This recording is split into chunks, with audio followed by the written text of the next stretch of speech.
Imagina só, Roma, 1787. Goethe tá lá, olhando pela janela, e a rua vira outra coisa. Aham. Cadeiras nas varandas, o trânsito todo invertido, um caos, mas um caos de festa. Era o carnaval. Exato. Homens vestidos de mulher, nobre fingindo ser cocheiro, uma inversão total, né? O Goethe até disse algo como: cada um pode enlouquecer como quiser. Uma festa que o povo oferece a si mesmo, ele falou.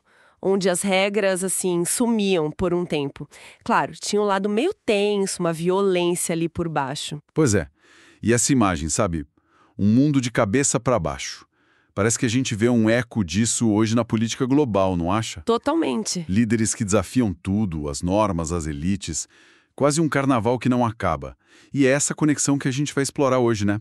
Mergulhando em algumas ideias de Os Engenheiros do Caos, do Juliano da Empoli. Exatamente. A nossa ideia aqui é investigar um pouco as estratégias, os personagens, a tecnologia, que, pelo menos segundo o livro, estão aí remodelando a política. A gente vai olhar como esse caos, que parece espontâneo, pode ter, na verdade, uma engenharia por trás. E a Itália, como o texto coloca, é tipo um laboratório central para a gente entender isso. Faz sentido. Então, o nosso foco vai ser a Itália como esse centro de inovação populista, quem são esses engenheiros que ficam nos bastidores, o papel, que parece enorme, da internet, das redes sociais, e como emoções tipo raiva, medo, viraram ferramentas políticas, né? Muitas vezes em movimentos que se dizem nem de esquerda nem de direita. É uma análise-chave para a gente tentar decifrar o que está acontecendo hoje, né? O livro argumenta isso. Por trás da bagunça, existe método, certo? Então vamos começar por aí, por esse carnaval moderno. O livro usa o governo italiano de 2018 como exemplo disso. Era uma coleção de figuras, assim, que pareciam desafiar a lógica política tradicional, né? Sim, o retrato que ele pinta é bem vivo. Tinha o primeiro-ministro, o Giuseppe Conte, que surgiu do nada, né? Com um currículo que depois foi questionado por universidades importantes. Lembro disso. E os vice-presidentes. O Luigi Di Maio, do Movimento 5 Estrelas, o M5S. Ele era ex-guia de estádio, ficou conhecido por umas gafes, né? Aham. E o Matteo Salvini, da Liga. O homem forte, usava o Twitter direto como ministro do interior para inflamar as coisas, muitas vezes com informação que depois era desmentida. E o ponto principal, segundo essa análise, não era só quem eram as pessoas, mas como o público via isso. Aquela ideia de que, tipo, a falta de experiência ou as polêmicas sem fim, em vez de atrapalhar, eram vistas por muita gente como prova de que eram autênticos, que não faziam parte da elite corrupta. Exatamente. Era como se a suposta incompetência fosse uma medalha, sabe? Um sinal de que eles estavam rompendo com o sistema. Até as fake news nesse cenário que o livro descreve podiam ser vistas pelos apoiadores como liberdade de expressão contra o politicamente correto. Uma inversão total de valores, bem na linha do Carnaval de Gitz. Mas aí vem a tese principal do livro. Isso não é só espontâneo. Tem uma engenharia por trás. E a Itália colocada como um vale do silício desse novo tipo de política. Por que especificamente a Itália? Olha, a Itália tem todo um histórico, né? De ser um laboratório político. Foi lá que surgiu o fascismo, teve o maior partido comunista do Ocidente. Mais recente, nos anos 90, teve a Operação Mãos Limpas, a Tangentopoli. Ah, sim, a investigação de corrupção gigante. Pois é. Aquilo já tinha elementos populistas, sabe? Juízes contra a elite. Depois vieram tentativas de trazer gente de fora da política, técnicos, empresários tipo Berlusconi. Mas essas tentativas, no fim, não estabilizaram as coisas. E as eleições de 2018, com aquela aliança do M5S com a Liga, são vistas no livro como o ponto máximo dessa trajetória. A Itália virando a terra prometida do populismo, só que um populismo turbinado pela tecnologia. Entendi. E o Movimento 5 Estrelas, o M5S, está bem no centro disso, né? Como que ele surgiu? Por que ele é tão central para essa análise? O livro descreve a origem quase como um mito fundador, sabe? O encontro do Beppe Grillo, que era um comediante super popular, muito raivoso com o sistema. O Grillo era gigante na Itália. Exato. E o Gianroberto Casaleggio, um especialista em marketing digital, descrito como mais frio, visionário. O Casaleggio sacou o potencial da internet para mobilizar e o Grilo era o rosto, o carisma. Começaram com um blog, o bepgrilo.it, né? Sim, foi um estouro. Mas tinha um método, viu? A equipe do Casaleggio pesquisava os temas que estavam bombando. Anticorrupção, abuso de empresa, trabalho precário. Aí o Casaleggio escrevia ou direcionava e o Grilo dava voz, a cara. Para organizar a galera, eles usaram o Meetup, uma plataforma online. Se inspiraram na campanha do Howard Dean, lá nos Estados Unidos em 2004. Criaram grupos locais, os amigos de Beppe Grillo. Era tudo muito rápido, muito direto, bem diferente daquela burocracia dos partidos tradicionais. E teve o V-Day, o Vafanculo Day. Esse foi um marco, parece. Com certeza. Foi em 2007, uma manifestação enorme, convocada pelo blog, que deixou o establishment de cabelo em pé. Foi ali que eles lançaram a campanha pelo Parlamento Limpo. A mídia tradicional, que ignorava, teve que começar a prestar atenção. Isso nos leva à ideia do M5S como um partido algoritmo. O que isso quer dizer na prática? Quer dizer uma estrutura totalmente diferente do normal. O livro descreve como uma não-associação, que era regida por um não-estatuto. Basicamente, o movimento era o blog e uma marca registrada no nome do Grilo. O controle da tecnologia e, por consequência, o controle político ficava com a empresa do Casaleggio. Então era tipo pós-ideológico? É apresentado assim, sim. O foco não era em princípios fixos, mas no engajamento, nos cliques. Os temas eram escolhidos pelo potencial de viralizar, sabe? O que funcionava online. Quase como se fosse uma plataforma de streaming, mas de política. Exatamente. O David Casaleggio, filho do Gian Roberto, fez essa comparação. Falou que o M5S era a Netflix e a política antiga era a Blockbuster. Boa analogia. E essa flexibilidade toda permitiu umas alianças bem inesperadas, né? Primeiro com a direita, a Liga, depois com a esquerda, o PD. O que unia era a plataforma digital, não uma ideologia definida. E como eles controlavam os membros, os políticos eleitos? O livro fala de uns mecanismos bem específicos, né? Fala, e são bem centralizados. O David Casaleggio usou uma metáfora de formigueiro. Os membros são como formigas, seguem nas regras, mas só o Demirgo, a liderança central, sabe o plano todo. Uau! A disciplina era super rígida, expulsavam dissidentes rapidinho e preferiam candidatos avatares, gente jovem sem muita experiência política, que o público via como autênticos, mas que eram na prática mais fáceis de controlar. Chegaram a exigir as senhas de e-mail e rede social dos parlamentares eleitos. Caramba! E a tal da Associação Rousseau, ela parece ser chave nesse controle todo.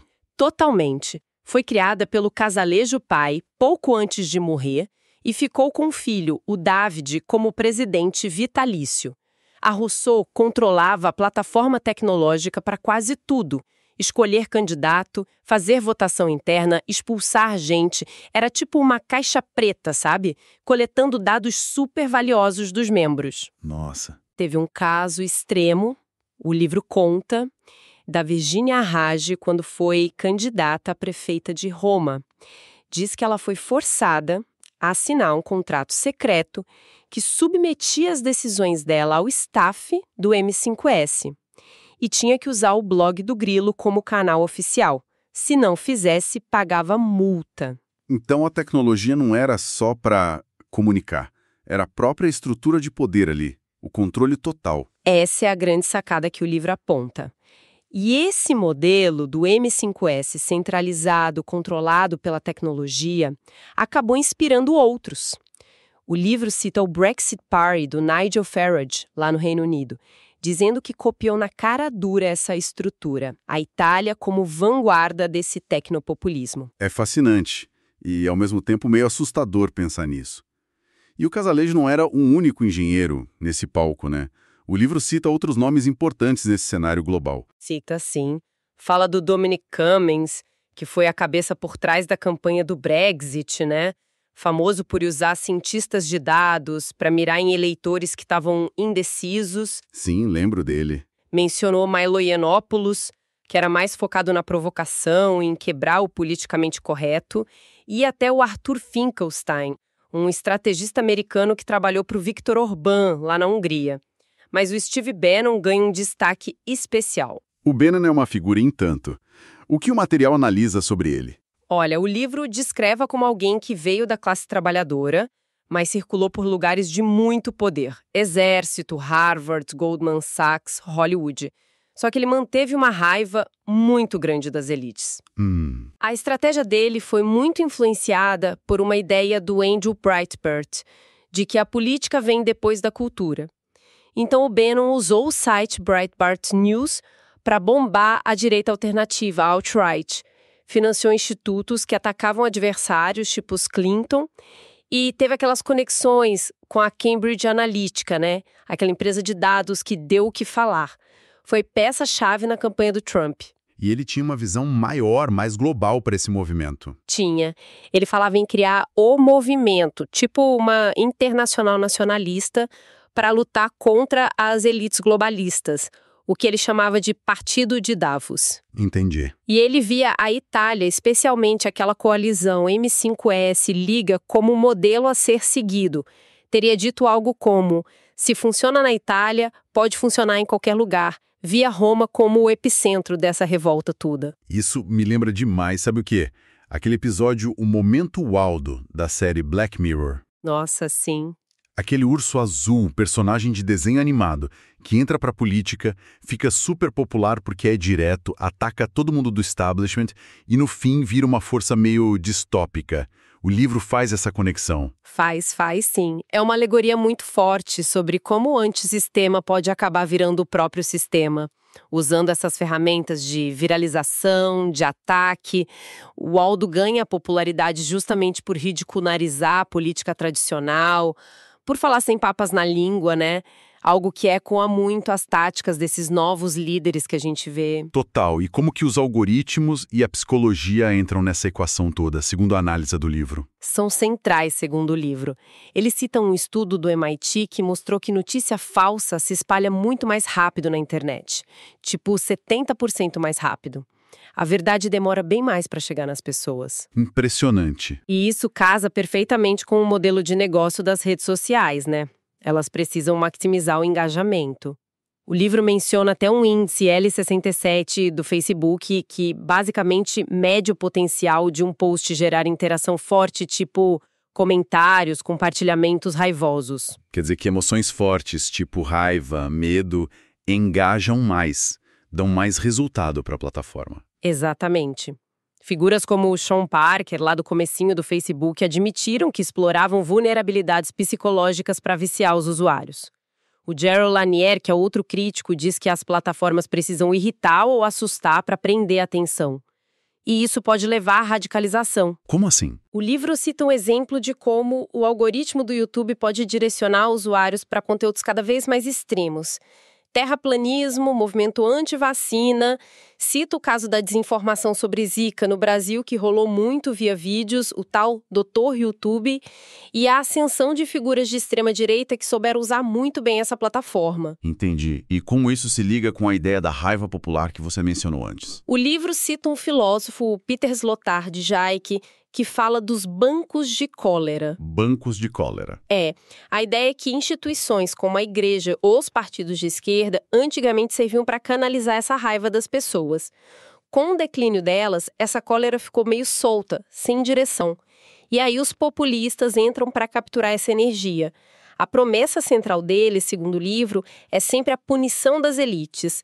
Lembra do Lock It Up contra Hillary Clinton? Lembro, claro. A própria eleição desses líderes já é, de certa forma, cumprir essa promessa. É uma humilhação para o establishment. Mas não é só uma questão econômica, né? O livro parece reconhecer as causas sociais, mas diz que elas não explicam tudo sozinhas. Sim, ele pondera isso. Fatores como desigualdade são importantes, óbvio, mas não são a única explicação. Por exemplo, os eleitores do Trump, em média, tinham renda maior que os da Clinton. Partidos anti-imigração muitas vezes são fortes justamente onde tem menos imigrante. Curioso isso. Tem outros fatores na mistura, né? A própria mudança cultural, a influência da internet que dá essa sensação de saber tudo na hora, uma impaciência geral. Nesse contexto todo de mobilização online, de raiva, o caso Gamergate é apresentado como um exemplo importante. É visto como um microcosmo, sim.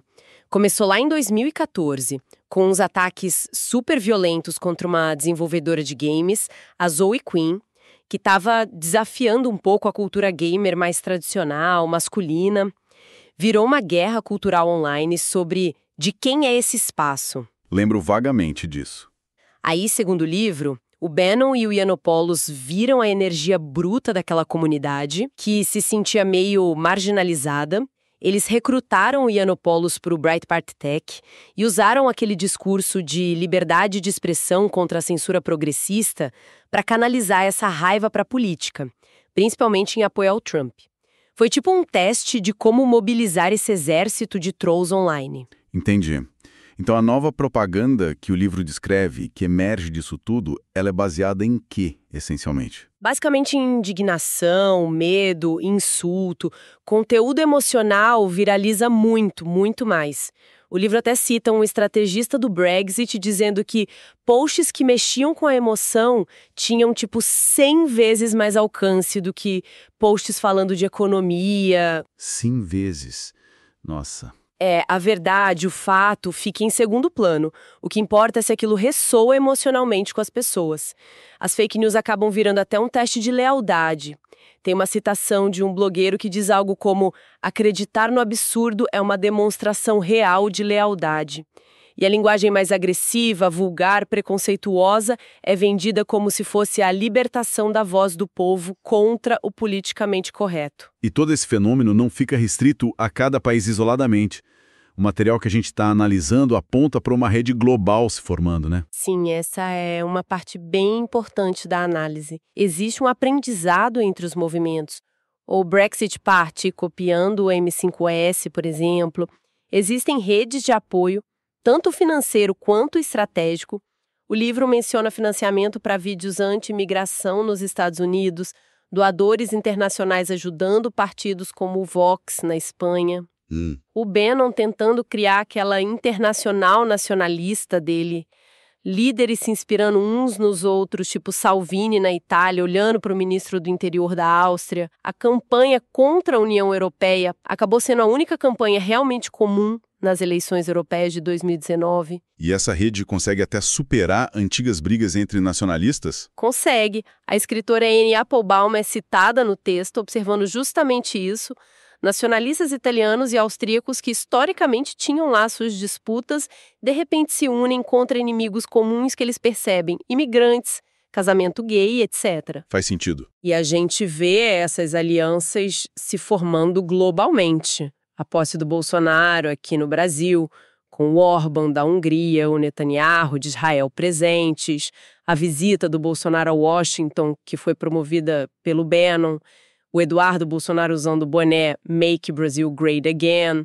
Isso tudo cria uma cadeia global de influência e muitas vezes de desinformação também. Entendi. Bom, então para a gente amarrar a nossa análise desses trechos de Os Engenheiros do Caos, a política hoje tem esses ecos do Carnaval de Gotti, né? Com essa ruptura, essa inversão.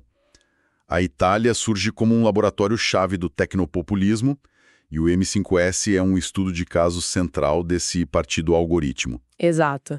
A gente viu as táticas desses engenheiros do caos, como Casaleggio ou Bannon, usando tecnologia e psicologia para mobilizar emoções, principalmente a raiva. E como esses movimentos estão cada vez mais interligados globalmente. Isso.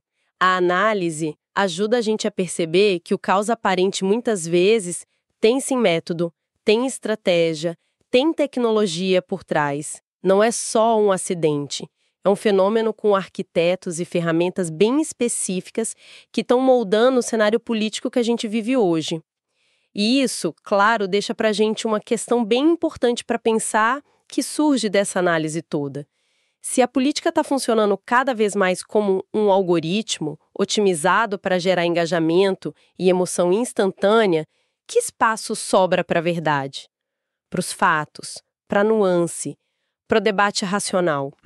Como é que esses valores conseguem competir por atenção e influência nesse ambiente que está sendo moldado por essa engenharia do caos?